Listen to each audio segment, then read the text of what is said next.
ఏంటి అంత డల్గా ఉన్నావు? ఏం లేదు అర్జున్, ఈ జనరేషన్ అమ్మాయిలు చాలా కాంప్లికేటెడ్గా ఉంటున్నారు. వాళ్ళ మాట ఒకలా ఉంటుంది, వాళ్ళ మనసు ఒకలా ఉంటుంది. ఏం చేయాలో అర్థం కావట్లేదు. చూడు అర్జున్, ఈ అమ్మాయిని హ్యాండిల్ చేయడం అంటే చెస్ గేమ్ లాంటిది.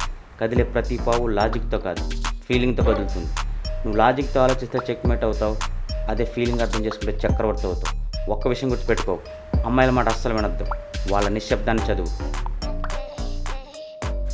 చూడర్జున్, ఈ జనరేషన్ అమ్మాయిలు మనం డీల్ చేయాలంటే 3 గుర్తుపెట్టుకో.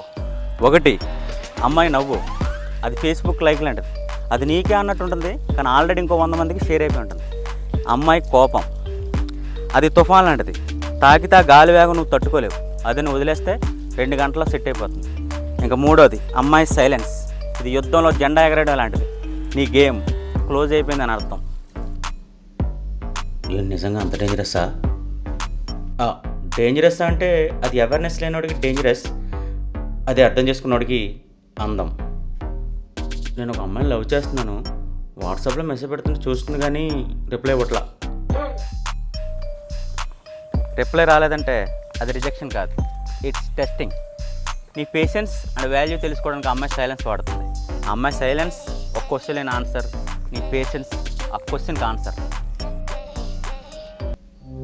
చూడర్జున్, ఈ జనరేషన్లో మనం చాలా పెద్ద తప్పు చేస్తున్నాం.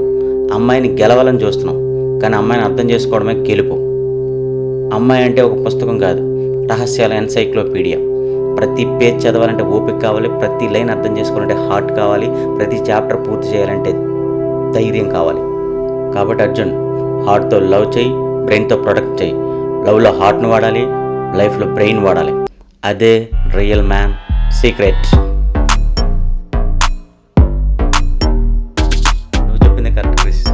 ఇక నుంచి అమ్మాయిని గెలవాలని ప్రయత్నించాను, అర్థం చేసుకోవడానికి ప్రయత్నిస్తాను. Good job Arjun. Now you have taken step from boy to man.